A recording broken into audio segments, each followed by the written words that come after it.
हेमंत कुमार, चलिए खबरों की शुरुआत करते हैं। राहुल गांधी ने आज उत्तर प्रदेश की रायबरेली सीट से अपना पर्चा दाखिल कर दिया। इसके साथ ही पिछले कुछ दिनों से चल रहा सस्पेंस भी खत्म हो गया। वैसे राहुल गांधी की वायनाड के अलावा अमेठी सीट से लड़ने की चर्चा थी, पर रायबरेली सीट को राहुल के लिए सुरक्षित मानते हुए कांग्रेस ने यहां से राहुल गांधी को मैदान में उतारा है। तो प्रधानमंत्री मोदी से लेकर तमाम बीजेपी के नेता राहुल गांधी पर अब तंज कस रहे हैं। रिपोर्ट देखिए।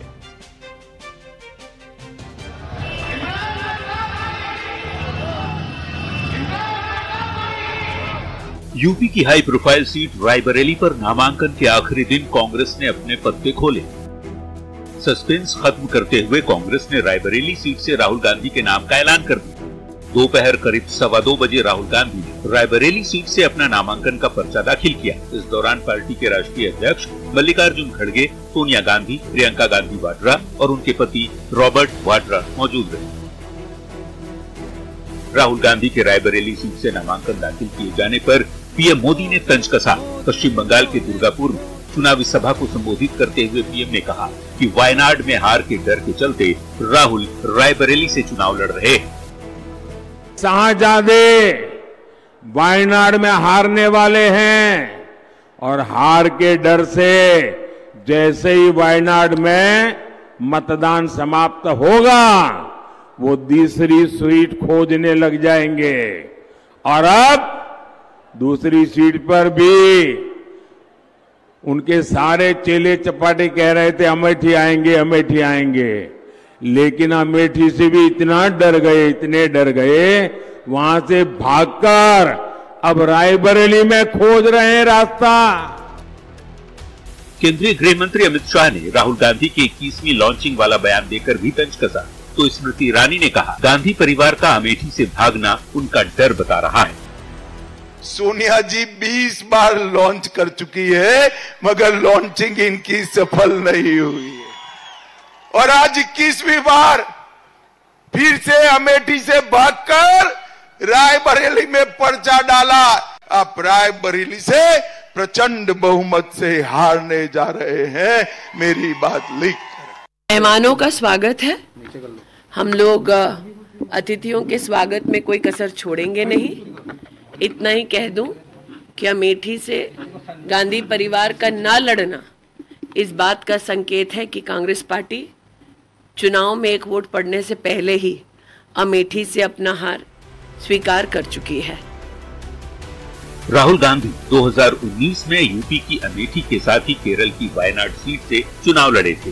स्मृति ईरानी ने राहुल गांधी को अमेठी में हराया था। वायनाड से राहुल गांधी विजयी रहे थे। रायबरेली सीट से सोनिया गांधी पिछले चुनाव में विजयी रही थी, पर हाल ही में राजस्थान से सोनिया गांधी राज्यसभा पहुंच गई। ऐसे में कांग्रेस ने राहुल गांधी के लिए सेफ सीट रायबरेली के तौर पर चुना है, जिस पर पीएम से लेकर तमाम बीजेपी के नेता तंज कस रहे। Bureau report, news 18। और वहीं प्रधानमंत्री नरेंद्र मोदी 14 मई को वाराणसी से नामांकन दाखिल करेंगे। नामांकन दाखिल करने के एक दिन पहले यानी कि 13 मई को वो वाराणसी में भव्य रोड शो करते हुए नजर आएंगे। हालांकि इससे पहले 5 मई को प्रधानमंत्री मोदी अयोध्या पहुंचेंगे, जहां पर रामलला के दर्शन के बाद वे रोड शो करेंगे।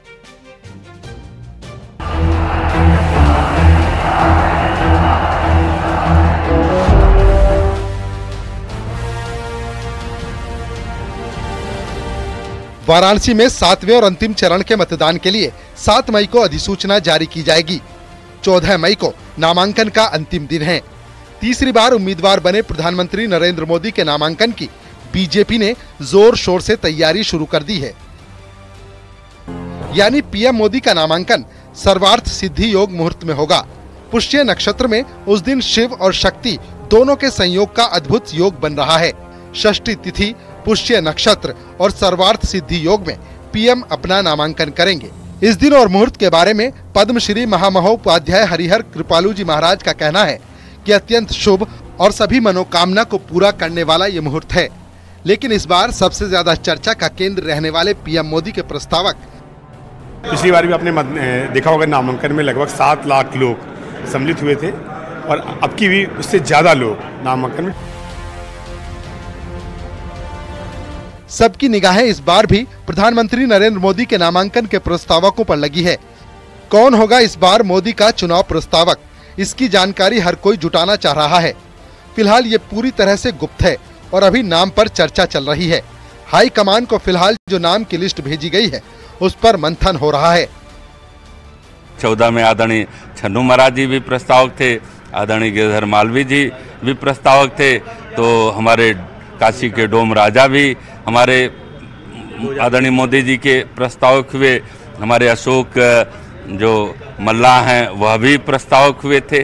तो अलग अलग क्षेत्रों से होते हैं, वो एक पार्टी की अपनी रीति है, नीति है। हमारे यहाँ सभी तो नेतृत्व यह देखता है कि कौन उपयोगी हैं और वो समय आएगा तो आपको पता चलेगा कि कौन प्रस्तावक हैं। फिलहाल पार्टी की ओर से प्रस्तावकों के नाम गुप्त रखने की हिदायत दी गई है। पार्टी हाईकमान भी नाम का सत्यापन करेगी। प्रस्ताव में जिनका नाम फाइनल होगा उन्हें एक दिन पहले सूचना दी जाएगी। चर्चा है कि इस बार काशी क्षेत्र कमेटी ने प्रस्तावकों के बाबत 30 नामों की सूची गृह मंत्री अमित शाह के पास भेजी है। इसमें पद्म अलंकृत विभूति, शिक्षाविद, साहित्यकार, साहित्य संस्कृति कर्मी, ज्योतिषाचार्य, अर्चक, सेवादार, दलित एंटरप्रेन्योर, युवा, स्वयं सहायता समूह की महिला लाभार्थी और पार्टी के पुराने कार्यकर्ताओं के नाम शामिल हैं। गृह मंत्री अमित शाह इन सभी नाम के बाबत पूरा फीडबैक ले रहे हैं। फीडबैक के बाद ही प्रस्तावकों के नाम फाइनल होंगे। तो वहीं महाराष्ट्र में आज एक बड़ा हादसा हुआ। रायगढ़ में एक हेलीकॉप्टर क्रैश